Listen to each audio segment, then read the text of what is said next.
Welcoming Jean-François Kacou into our studio. Now, you may not know who he is, but you're about to find out.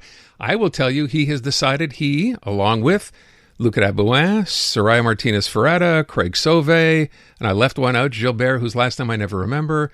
But you want to run for mayor. Welcome to the studio. Thank you for coming in. Thank you for having me. I think it's fair to say most Montrealers probably don't know you or aren't that familiar with you. You've decided. We had Joël de Bellefeuille, who I see you're with today. We talked about this a few weeks ago, new party. And we didn't know at that time when we spoke who the person would be in that party running for mayor. Turns out it's you. So for Montrealers listening right now, tell us a little bit about yourself, your background, and why you decided to run for mayor. Yeah, thank you very much for this opportunity. I would say that I was born and raised in West Africa, in Côte d'Ivoire. And by the age of 18, I went to France to do my professional studies and university, and then I went to Canada. First of all, I came to Montreal in the summer of 2011.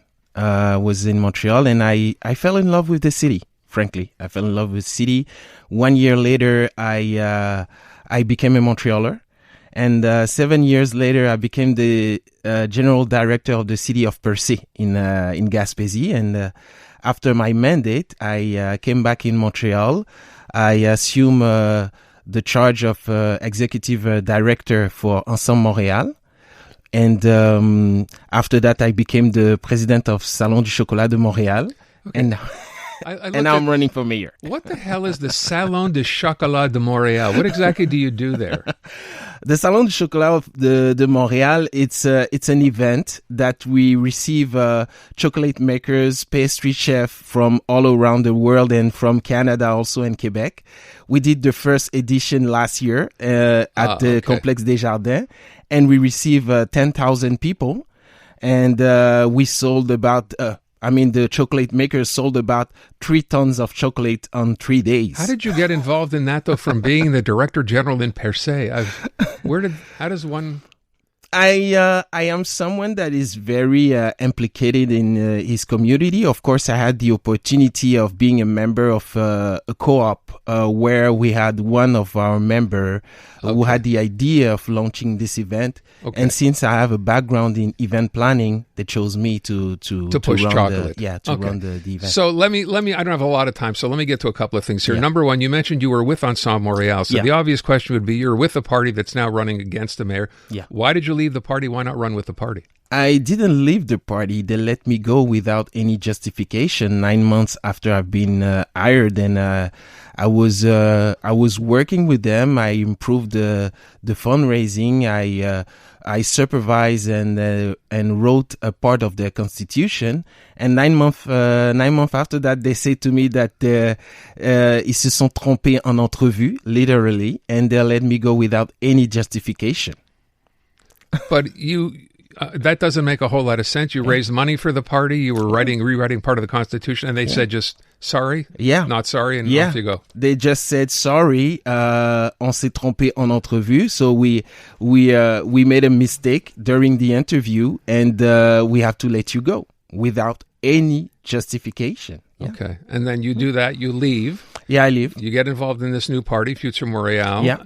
And at what point when you got involved with the new party, did they say to you, or did they come to you and say, you know what, we're gonna run candidates. We would like you to be the one to run for mayor, or was that your idea? Oh, it was not. We had a conversation with Joel de Bellefeuille, which is the co-founder of Futur Montreal, and during the conversation, I explained my background, and we realized, Joel and I, that I was the right person to lead Futur Montreal to City Hall. So let me ask a couple of questions. I don't want to run out of time. The same thing I've asked other people running for mayor. Let's start first of all with the obvious ones, bike paths, for example. Yeah. What's your plan as far as bike paths? You heard Soraya say she'd like to audit the bike path situation. What are you planning to do if you win?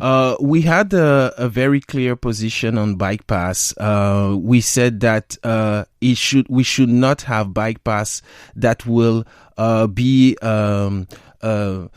qui va être comme un blocage pour nos commerces. Okay. So we want to put commercial arteries safe from bike paths. We announced that we will freeze any construction on bike paths. Hold on.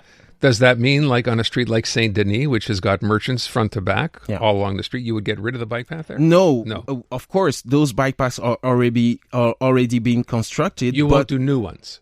Yes, we won't do new ones on commercial arteries and on places where we have a lot of traffic, because we think that, of course, Montrealers need to have all means of transport, and now the bike is a mean of transport. So what we're going to do, we want to redirect the bike paths on green corridors, on park, and on residential area that are a low density.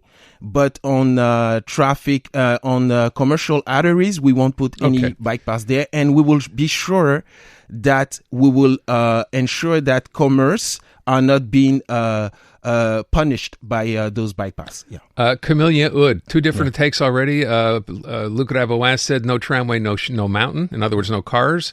Soraya has said we should be for everyone. What's your position on Camille Hood opening the road across the mountain? Of course, the mountain is our crown jewel, and it belongs to everyone, to the Montrealers. We think that we can have a win-win solution, and where also cyclists can use the mountain, but not prevent automobilists to use also the mountain, because the consultation also have been clear. We should not close the path. So we can have a creative way, having different paths for bike paths. It could be through the mountain, for example, around the Belvedere, and we can have everybody have their way to the mountain and also profit to this mountain, but not sitting on our hands or not shutting it down, because it would not solve the problem, and families need still to use the mountain and come to the mountain, and also automobilists. City of Montreal made an announcement yesterday, federal money coming in for the Hippodrome project, the Bluebonnets project, which does not include, despite the fact they said they would do it,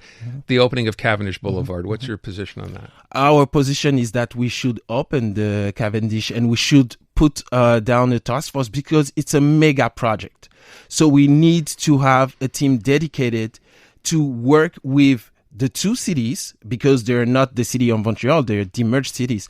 We need to work hand in hand with other elected officials, and we need to get this done, because it will be problematic to work on Bluebonnets and not having the Cavendish open, because it will create more traffic, and we will be a block in the same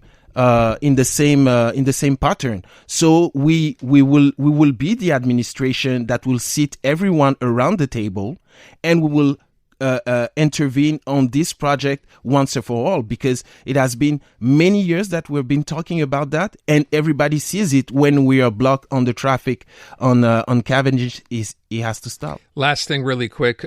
We had Soraya come out and say she will cut 1,000 jobs because we have a bloated civil service or a bloated administration right now. What's your position on that? Are we cutting jobs? Are you freezing jobs like Projet wants to do? What's the plan? Our position is efficiency. This is our position. Are we efficient now? No, we are not, because we need to put in place means so our administration becomes more efficient.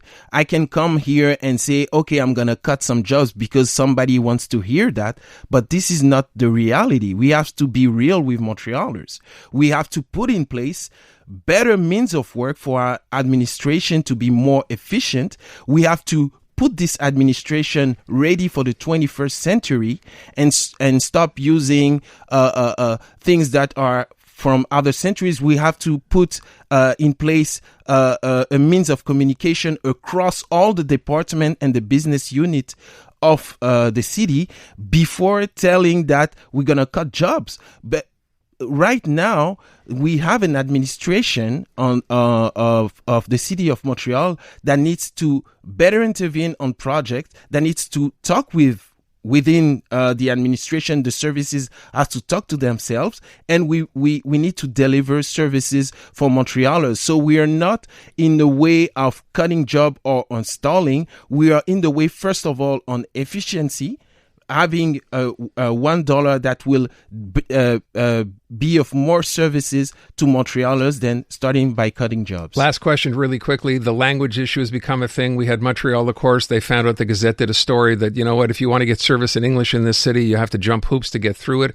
Some suggest we get rid of that because Montreal is not the rest of Quebec. What's your policy on that? Our policy is that we have to be first of all, careful on listening Montrealers. We have a very strong Anglophone community here, and we have to be able to offer services to those that does not speak French, because it's also we also have to respect the charter for the des langues officielles en situation minoritaire. So our administration, we said it from the beginning. We are here to listen to people. We have several candidates that speak English, and we welcome them in our formation. But you provide English services by the city if you were running the city for people who wanted service in English? Our objective is to provide services for everybody that is in Montreal that needs to be heard and receive services in their language. Of course, we have also to be